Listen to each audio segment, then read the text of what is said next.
Kabla ya kukumbana na kikosi cha Azam FC, mbele yake inabidi amalizane na kikosi cha Tanzania Prisons. Young Africans ilifika Dodoma jana, na mara baada ya kufika Young Africans wakafanya press conference ambayo inawezekana ikawa inatueleza ni aina gani ya burudani tunakutana nayo leo jioni.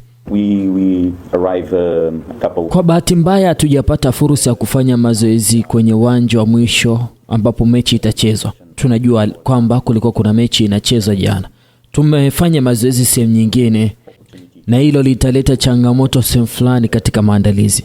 Hata na hivyo mtazamo wetu ni kufanya kazi kwa uzuri zaidi. Tunajua vizuri kabisa tunachotaka kukifanikisha.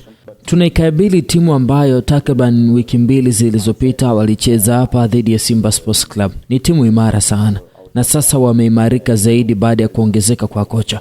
Kwa hiyo tunatarajia watajituma kwa kila namna ili kupata nafasi ya kushinda na kuchukua pointi 3 dhidi ya mabingwa. Pia wanapambana kuboresha nafasi yao katika msimu wa ligi. Hivyo tuna uhakika kabisa kwamba itakuwa ni mechi ngumu sana. Lakini kwa mara nyingine tena tutafanya kila liwezekanalo kupata alama 3 na kuendelea kufanya vizuri kwenye ligi. Kwa kweli changamoto ni kubwa kwamba hatujui hali halisi ya uwanja kwa sababu hatukufanya mazoezi. Hata na hivyo sehemu kubwa ya mpango wetu tayari ilishakamilika. Sasa tunahitaji tu maandalizi ya mwisho kukamilisha miili ya wachezaji ili mambo yaende kwa mtiririko mzuri. Katika msimu huu tumekutana vikwazo vingi sana, lakini daima tunajaribu kuvivuka tukiwa na mtazamo chanya. Hivyo ndiyo njia yetu ya kubaki makini, na bila shaka wachezaji watajitolea kwa kila kitu walichonacho uwanjani. Kuna baadhi ya wachezaji waliumia, jambo ambalo nadhani mnalifahamu. Mzize Job ataendelea kwa nje hadi mwisho wa msimu. Edmund anaendelea kupona baada ya kuumia bega. Pia Pacome ana tatizo la kiafya. Wachezaji wengine walikuwa wagonjwa katika mechi iliyopita, lakini sasa wanaendelea kuwa bora zaidi. Hiyo ni mambo ya kawaida katika msimu, ni changamoto tunazopaswa kukabiliana nalo. Kwa nini sasa ionekane ni vigumu zaidi? Kwa sababu msimu huu una ratiba ngumu. Angalieni, tuna mechi 8 za ligi ambazo zinachezwa zikiwa ni siku 2 tu kati ya mechi moja na mechi nyingine.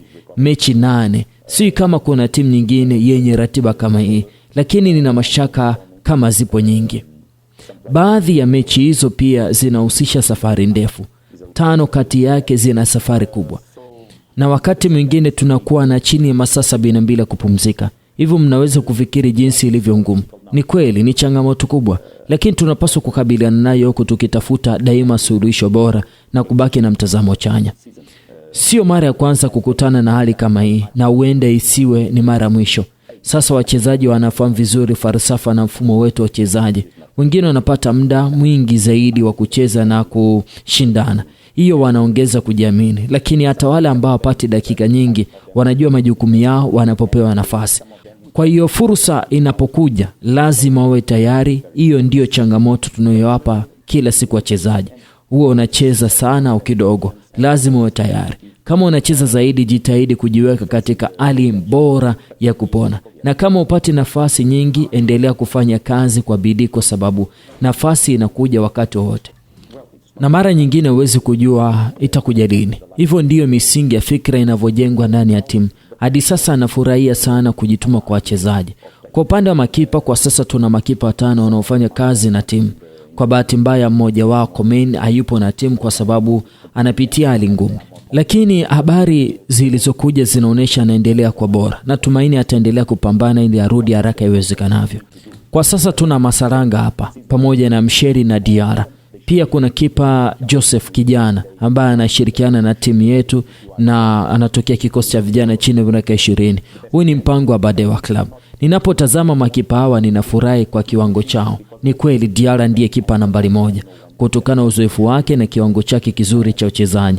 Lakini pia tuna Msheri ambaye ni mzoefu na ametoa kiwango kizuri hata msimu huu. Alafu kuna Masaranga ambaye amejiunga na timu takriban miezi 2 iliyopita, lakini anaonekana kama amekuwa hapa kwa miaka 10. Amejiunga vizuri na timu na wenzake wamempokea vizuri. Alitoa pia kiwango kizuri katika mchezo uliopita kama nilivyosema awali. Kila mchezaji anapaswa kuwa tayari na kujituma ili kusaidia timu kupata matokeo mazuri na pia kufanya vizuri zaidi. Kuhusu kikosi kitakachoanza, tunaweka uwanjani wachezaji 11 tunawaona wanaweza kutoa kiwango bora kwa timu. Mwisho wa siku sisi tunacheza ili kushinda. Ninachoweza kuhakikishia ni kwamba tunaamini katika kikosi kinachoanza kesho, na tunaamini ndicho kitakachokuwa na uwezo mkubwa wa kupata pointi 3. Lakini msisahau kwamba sio wachezaji 11 tu pekee wanaohusika katika mechi. Kimkakati tunakuwa na wachezaji 10 bench. Tunaweza kufanya mabadiliko 5 katika mchezo. Hivyo kila mchezaji lazima awe sehemu ya mchezo hata kama hayuko uwanjani. Wakati mwingine mchezaji anaingia na mguso wake wa kwanza tu unabadilisha mchezo. Mfano mzuri ni mechi iliyopita, Buba aliingia na mguso wake wa kwanza akafunga bao. Ndiyo maana ni muhimu kila mchezaji kubaki makini, kuhusika na mchezo, awe uwanjani au benchi. Kwa sisi wachezaji wote ni wa muhimu sana. Young Africans, mchezo wao dhidi ya kikosi cha Tanzania Prisons utapigwa majira ya 2 kamili za usiku kwa saa za Afrika Mashariki. Naendelea kukukumbusha tunahitaji kuwa na TV bora ya kutazama mchezo huu. TV bora utaipata JR Enterprises, tunaopatikana ushirika wa Neema juu kidogo ya hospitali ya KSMC. Hapa TV utaipata kuanzia 134 tu.